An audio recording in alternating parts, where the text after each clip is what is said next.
Salut tout le monde, j'espère que vous allez bien, moi ça va très bien. Aujourd'hui je suis très heureuse de vous retrouver dans une nouvelle vidéo. Et aujourd'hui on se retrouve pour la troisième vidéo des bases du maquillage. Donc pour celles qui ont loupé, la première et la deuxième je vous mettrai en petit i ici pour voir voilà de quoi je parle. Donc la première vidéo c'était vraiment cerné sur les bases du maquillage, vraiment comment nettoyer son visage, comment l'hydrater. Et la deuxième vidéo c'était comment appliquer son fond de teint, comment choisir sa teinte par rapport à la couleur de sa peau, par rapport à la coloration de sa peau avec les sous-tons. Et du coup aujourd'hui on se retrouve pour la vidéo anti-cerne. Donc comment appliquer son anti-cerne, pourquoi l'appliquer comme ça, pourquoi pas faire autrement. Donc voilà, je me suis dit que ça pouvait être sympa de faire des vidéos voilà, où je reprends toutes les bases du maquillage, puisque sur YouTube on est arrivé à un niveau vraiment professionnel. Et je ne pense pas que toutes les filles sur YouTube arrivent à, à avoir ce niveau. Donc je me suis dit qu'en 2019, ça serait bien de reprendre toutes les bases du maquillage. Donc aujourd'hui, on va voir comment j'applique mon anti-cerne. Donc pourquoi je l'applique comme ça, pourquoi j'en mets autant au niveau de mon visage. Et du coup, peut-être vous aider à choisir votre teinte d'anti-cerne. Et aujourd'hui, je vais vous parler de l'anti-cerne Fenty Beauty, puisque c'est une nouveauté chez Sephora. Et du coup, j'aime bien tester un nouveau produit quand je viens de l'acheter pour être sûre que je vous en parle et pour être sûre que voilà, pour être sûre du résultat, que je suis contente. Et pour l'instant ça fait à peu près une semaine, 15 jours que je l'utilise. Et pour moi mon avis n'a pas changé. Pour moi il est toujours aussi bien, toujours aussi couvrant, non desséchant. Il tient vraiment toute la journée, vraiment je le mets à chaque fois pour vraiment voir s'il tient dans le temps, on va dire. Et du coup pour moi ça n'a strictement pas changé. L'embout est bien, la couleur elle est bien, il s'oxyde pas forcément plus que d'autres, enfin j'ai pas trouvé qu'il s'oxydait, il tient toute la journée. Donc aujourd'hui je vais appliquer l'anti-cerne avec le blender de ce côté là, et de ce côté là j'utiliserai plutôt un petit pinceau pour voilà voir les deux façons d'utiliser un anti-cerne. Donc moi la chose la plus importante quand je choisis mon anti-cerne, donc il y a maintenant 6 mois de ça, on avait tendance à prendre une teinte en dessous de notre fond de teint, et en ce moment on est plus dans la tendance de prendre un anti-cerne exactement de la même teinte que son fond et d'amener un petit peu plus de luminosité avec un enlumineur, avec un highlighter liquide mélangé un petit peu avec le fond de teint. Donc pour l'instant vraiment la tendance c'est d'avoir un fond de teint qui va à notre carnation de peau avec une couleur qui se rapproche de notre cou et de notre visage. Donc c'est pour ça qu'en ce moment la marque Fenty Beauty, donc la marque de Rihanna, donc pour celles qui débarquent, a sorti son anti-cerne, et c'est voilà une nouveauté ce mois-ci. Donc c'est pour ça que je vais vous en parler dans cette vidéo.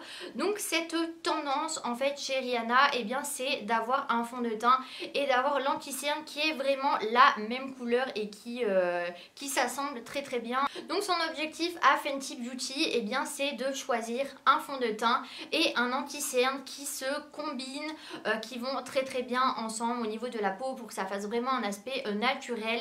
Et la petite nouveauté de Fenty Beauty, c'est que le fond de teint et l'anti-cerne ont le même numéro et vont ensemble sur votre peau. Donc par exemple vous allez acheter un fond de teint, donc moi je parle un petit peu voilà par rapport à ce que je connais. Donc moi par exemple le fond de teint chez Fenty Beauty c'est le numéro 120, et l'anti-cerne qui correspond au fond de teint c'est le numéro 120. Donc vous prenez vraiment la même teinte en fond de teint et vous prenez vraiment la même teinte en anti-cerne.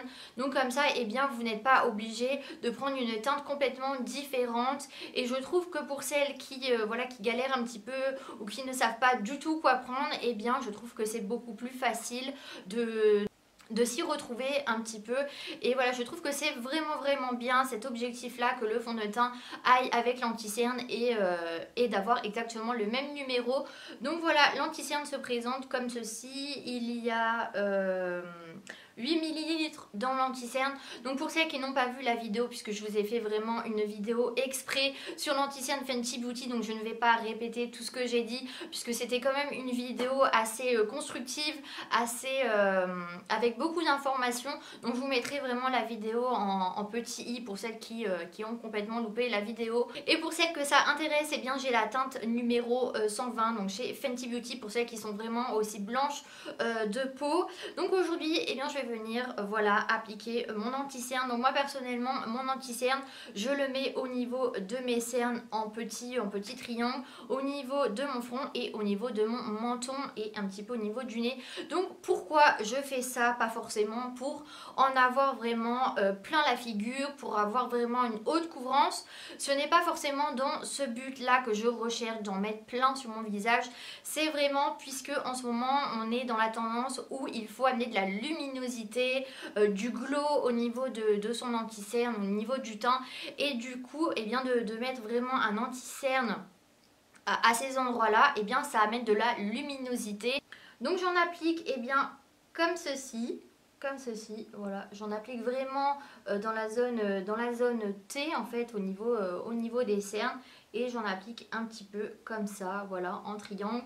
J'en mets un petit peu au niveau du front, un petit peu au niveau du nez, mais vraiment en ligne en fait, et un petit peu au niveau du menton pour amener de la luminosité, puisque c'est à ces endroits précis que la lumière va arriver sur votre visage et vous allez pouvoir illuminer votre visage. Donc voilà, moi j'applique vraiment mon anti-cerne comme ceci tous les jours pour vraiment amener de la luminosité, puisque eh bien, quand on a de la lumière qui arrive sur notre visage, eh bien, en premier eh bien, ça sera sur notre zone T, et c'est pour ça que j'applique eh bien, mon anti-cerne comme ceci. Et donc du coup eh bien, je vais appliquer eh bien, mon anti-cerne avec le blender de ce côté là, et ensuite eh bien, je viendrai vraiment estomper la matière avec un petit pinceau, voilà, pour vous montrer eh bien, les deux étapes selon votre choix eh bien, d'estomper la matière.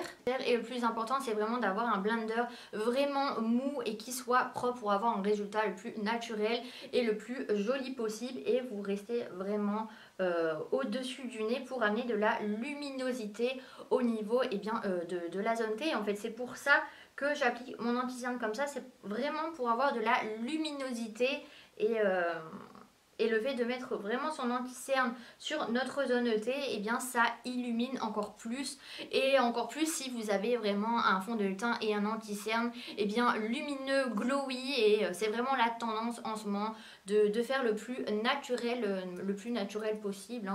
Et que notre fond de teint et notre anti-cerne eh bien voilà, bouge avec la lumière, que ça prend la lumière en fait tout simplement, alors qu'avant c'était vraiment la tendance des fonds de teint hyper mat, alors que maintenant ça a totalement changé, et je préfère largement voilà un fond de teint et un anti-cerne vraiment lumineux. Je trouve que c'est beaucoup plus naturel et beaucoup plus joli. Eh bien il peut vous servir aussi de base à paupières. Donc si vous n'avez pas de base à paupières chez vous, eh bien vous prenez eh bien l'excédent de votre voilà, de votre anti-cerne, et vous venez voilà tapoter l'anti-cerne au niveau de votre base à paupières, et du coup eh bien ça vous fait vraiment une base à paupières pour venir mettre vos fards. Et le plus important c'est vraiment de ne pas oublier le creux de l'œil, puisque c'est là où on a tendance vraiment à être le plus cerné. Et ensuite eh bien, je vais venir appliquer mon anti-cerne avec le petit pinceau. Donc celui-ci c'est le 142 Concealer Buffer de chez Zoeva, et je vais venir tout simplement voilà estomper la matière délicatement pour avoir eh bien, le même résultat. Donc c'est un petit peu plus précis comme j'avais dit dans mon ancienne vidéo. Donc si vous ne l'avez pas vu, je vous la mettrai en petit i pour celles qui ont loupé ma vidéo sur les pinceaux Zoeva. Mais pour moi c'est vraiment, voilà, le résultat est le même quand vous appliquez si vous appliquez votre anti-cerne avec un pinceau, c'est peut-être un petit peu plus précis. Et vous venez bien faire les petites arrêts de nez, puisque c'est là où on a tendance à oublier un petit peu de mettre un petit peu de produit. Donc voilà, j'ai fini d'appliquer eh bien l'anti-cerne. Donc du coup le but est bien d'appliquer son anti-cerne en T et d'en mettre un petit peu au niveau du nez, un petit peu du menton et au niveau du front. Et bien c'est vraiment pour amener de la luminosité, et le fait d'en mettre vraiment au niveau des arrêts de nez, et bien ça permet vraiment de jouer sur la luminosité. Et il y a des personnes qui mettent vraiment leur anti-cerne juste en dessous, et bien au niveau de leurs yeux, donc vraiment au niveau des cernes. Et si vous appliquez votre anti-cerne comme ceci, et bien vous allez tendance à amener la luminosité que sur la cerne, et du coup et bien ça pourra peut-être faire pire que mieux. Et du coup c'est pour ça que à l'heure actuelle et bien on met vraiment en forme de triangle et non seulement au niveau des cernes. C'est pas pour rajouter de la matière ni de la couvrance, c'est vraiment pour amener de la luminosité, et c'est vraiment à cet endroit là où on a besoin d'éclairer notre visage, d'amener de la luminosité, du glowy pour qu'on a l'impression d'être réveillé et en bonne santé.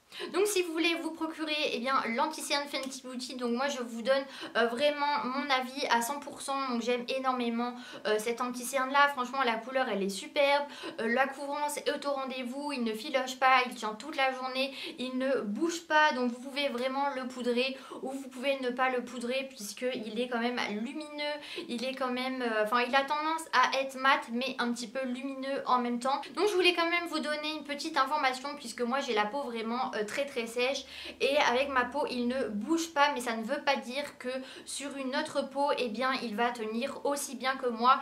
Et du coup c'est pour ça que je voulais vous donner cette petite information puisque eh bien j'ai parlé à une abonnée sur mon compte Instagram. Donc si vous n'êtes pas encore abonné, eh bien voilà, c'est le même nom que ma chaîne YouTube. Donc cette abonnée eh bien voilà, elle s'appelle Isabelle. Donc si tu passes par là, eh bien je te fais de très gros bisous. Donc le retour que j'en ai par rapport à ce qu'elle m'a dit, eh bien c'est qu'elle a une peau assez grasse et du coup eh bien son anti-cerne a tendance à bouger et il ne tient pas bien quand elle applique son fond de teint. Donc elle applique son fond de teint et elle applique son anti-cerne au dessus un petit peu comme moi je fais, et l'anti-cerne a tendance à bouger, à ne pas tenir du tout toute la journée. Donc du coup si vous faites partie voilà, de cette catégorie de filles avec une peau à tendance un petit peu grasse et que vous avez acheté cet anti-cerne, et bien tenez-moi au courant en commentaire, comme ça et bien on pourra en parler et peut-être et bien donner voilà une idée sur différentes peaux. Et je trouve ça vraiment bien et bien voilà, de pouvoir communiquer, de dire chacun un petit peu son point de vue. Donc notez-moi ça en commentaire si vous l'avez acheté, si vous l'avez testé et ce que vous en pensez. Et du coup eh bien si vous aimez eh bien appliquer un anti-cerne voilà, pour vraiment illuminer votre visage, pour camoufler un petit peu eh bien vos cernes, mais que vous n'avez pas forcément les moyens de mettre un anti-cerne à 25 € ou à 20 €, ce que je conçois puisque tout le monde n'a pas envie ou n'a pas forcément les moyens de mettre 25 € ou 20 € dans un anti-cerne. Et du coup eh bien j'ai pensé à vous. Donc moi personnellement c'est vraiment l'anti-cerne qui est le mieux en supermarché, c'est vraiment mon best quand je veux acheter un anti-cerne et un correcteur que j'achète eh bien dans les supermarchés, alors qu'il coûte aux alentours de 12 €. Et ce qui est bien c'est que vous pouvez faire beaucoup de choses avec cet anti-cerne là. Donc c'est un effaceur correcteur, donc vous pouvez vraiment l'appliquer au niveau de votre front, de vos cernes, de votre menton, et l'appliquer un petit peu comme un fond de teint. Et du coup il fait beaucoup plus qu'un anti-cerne lambda et il est au baie de goji plus aloe. Et moi je l'ai pris en teinte 0 ivoire, donc pour celles que ça intéresse et qui ont la même teinte de peau que moi. D'ailleurs j'ai vu que sur YouTube vous étiez beaucoup quand même à avoir une peau aussi blanche que la mienne, et du coup ça me fait plaisir de ne pas être la seule à avoir vraiment une peau très blanche. Donc voilà, ma vidéo est terminée, donc j'espère vraiment que celle-ci vous a plu. Donc moi ça me fait plaisir et bien de vous montrer comment j'applique mon anti-cerne, le pourquoi je l'applique comme ça, tout simplement pour amener de la luminosité, du glowy, et voilà, puisque j'aime bien l'appliquer comme ça, et de vous donner eh bien un anti-cerne un petit peu moins cher, voilà, avec un prix abordable pour faire plaisir à tout le monde. Donc en attendant une prochaine vidéo, eh bien vous pouvez vous abonner si ce n'est pas encore fait. Donc je fais entre 2 et 3 vidéos par semaine, et n'oubliez surtout pas d'activer les notifications de vidéos avec la petite cloche qui se situe juste en dessous de la vidéo. Donc voilà, et bien je vous fais de très gros bisous et prenez soin de vous. Bye bye.